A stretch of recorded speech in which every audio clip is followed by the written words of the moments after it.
Kepala Sekolah SMP Negeri 9 Ambon ditangkap paksa diduga gelapkan dana BOS.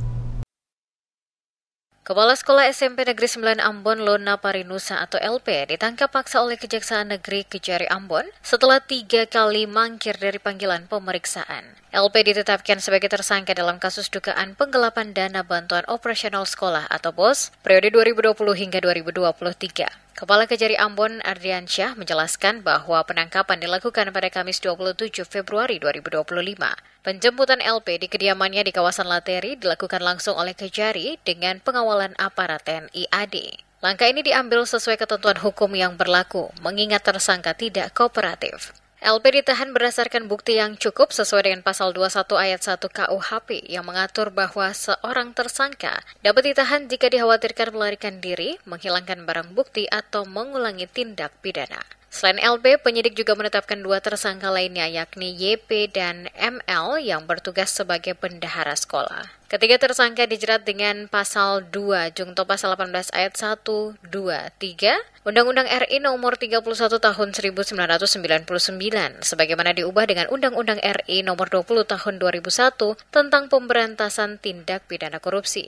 Mereka juga dikenakan pasal 3 Jungto pasal 18 ayat 1, 2, 3 Undang-Undang yang sama. Kejari Ambon memutuskan untuk menahan para tersangka di Lapas Perempuan Kelas 3 Ambon selama 20 hari, guna menghindari resiko melarikan diri atau menghilangkan barang bukti. Berdasarkan hasil penyelidikan, ditemukan sejumlah penyimpangan dalam pengelolaan dana BOS periode 2020 hingga 2023. Dugaan penyalahgunaan mencangkup pembayaran honor fiktif untuk guru tidak tetap atau GTT dan pegawai tidak tetap atau PTT, serta kegiatan belajar mengajar yang tidak didukung bukti hukum yang sah. Data menunjukkan bahwa SMP Negeri 9 Ambon menerima alokasi dana BOS sebesar 1,4 miliar rupiah pada 2020, 1,5 miliar rupiah pada 2021, 1,4 miliar rupiah pada 2022, dan 1,5 miliar rupiah pada 2023. Dana tersebut dikelola langsung oleh LP, YP, dan ML tanpa melibatkan pihak lain dari sekolah. Total kerugian negara akibat kasus ini mencapai 1,86 miliar rupiah.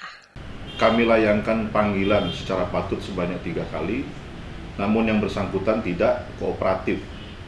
Sehingga atas perintah undang-undang bahwa apabila terjadi hal demikian, penyidik dapat melakukan upaya paksa. Dalam hal ini saya menerbitkan surat perintah membawa untuk menghadirkan yang bersangkutan sebagai saksi dalam hal menuntaskan proses penyidikan yang sudah dilaksanakan. Dan dalam rangkaian tersebut ternyata bahwa terkait perbuatan yang dilakukan oleh saudari LP ternyata sudah memenuhi alat bukti yang cukup menurut KUHP, sehingga dalam kesempatan kemarin pun sekaligus kami tetapkan sebagai tersangka dan sekaligus kami tahan. Ardiansyah menegaskan bahwa proses hukum akan berjalan transparan dan para tersangka akan diproses sesuai ketentuan hukum yang berlaku. Saat ini LP bersama 2 rekannya masih dalam tahanan dan menjalani pemeriksaan lebih lanjut untuk pendalaman kasus.